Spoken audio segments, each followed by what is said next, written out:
आज के वीडियो में अल्टरनेटिंग करंट और डायरेक्ट करंट को कंपेयर करेंगे। अल्टरनेटिंग करंट में क्या होता है, इसका मैग्नीट्यूड टाइम के साथ चेंज होता है। हर इंस्टेंट ऑफ टाइम पे मैग्नीट्यूड अलग अलग, लेकिन डायरेक्शन पीरियोडिकली बदलती है। डायरेक्ट करंट क्या होता है, एक फिक्स डायरेक्शन में बहती है और उसका मैग्नीट्यूड कांस्टेंट होता है।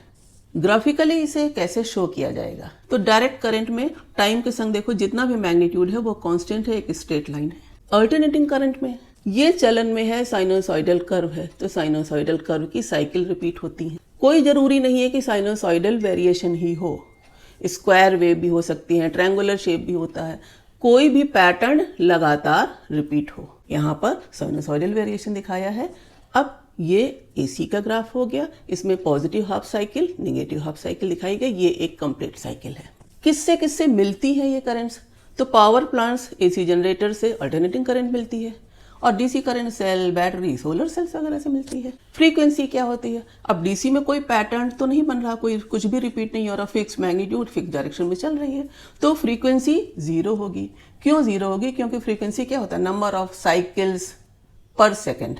नंबर ऑफ साइकिल पर सेकेंड, ऑसिलेशन पर सेकेंड कुछ भी तो नहीं है डीसी के लिए, तो फ्रीक्वेंसी जीरो। एसी में क्या होगा, इंडिया में जो अल्टरनेटिंग करंट आती है हमारे घरों में, उसकी फ्रीक्वेंसी 50 हर्ट्ज है। यूएसए और कुछ अदर कंट्रीज में वो फ्रीक्वेंसी है 60 हर्ट्ज। ट्रांसमिशन के बारे में देखो, अल्टरनेटिंग करंट को दूर दूर तक ट्रांसमिट किया जा सकता है और उसकी कॉस्ट रिड्यूस की जा सकती है, उसमें पावर लॉस मिनिमाइज किया जा सकता है। किसकी हेल्प से, ट्रांसफार्मर से। ट्रांसफार्मर ही ऐसी डिवाइस है जो एसी के संग काम करता है। डीसी में क्या होता है, लॉन्ग डिस्टेंस तक का ट्रांसमिशन डिफिकल्ट होता है और कॉस्टली भी होता है, पावर वेस्टेज बहुत होता है। उसका एक्सप्रेशन कैसे लिखा जाएगा, I = I0 sin ωt। I है instantaneous value of current, I0 क्या है, पीक या मैक्सिमम वैल्यू। देखो ग्राफ में एक ये पीक वैल्यू, ये इधर पीक वैल्यू है। डीसी के लिए क्या होता है, जो भी करंट की मैग्नीट्यूड है, डायरेक्शन, वो सब कांस्टेंट है।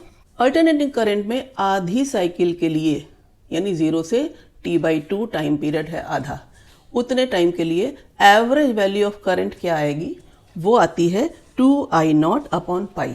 निगेटिव हाफ साइकिल में इतनी ही वैल्यू आएगी निगेटिव में, तो कंप्लीट साइकिल के लिए एवरेज वैल्यू क्या हो जाएगी, 0। जो मैं एवरेज वैल्यू कह रही हूँ कैसे दिखाया जाता है, बार लगा के, ये मीन या एवरेज वैल्यू है।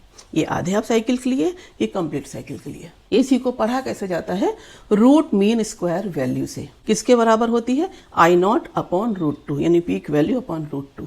डीसी में ऐसा कोई डिस्टिंक्शन नहीं होता कि आरएमएस वैल्यू हो या मैक्सिमम वैल्यू हो। अब आरएमएस वैल्यू ऑफ एसी क्या है, वो कितनी डीसी के बराबर है, उसकी इंपॉर्टेंस क्या है, डेफिनेशन क्या है, ये जानने के लिए अगले वीडियो का इंतजार करें।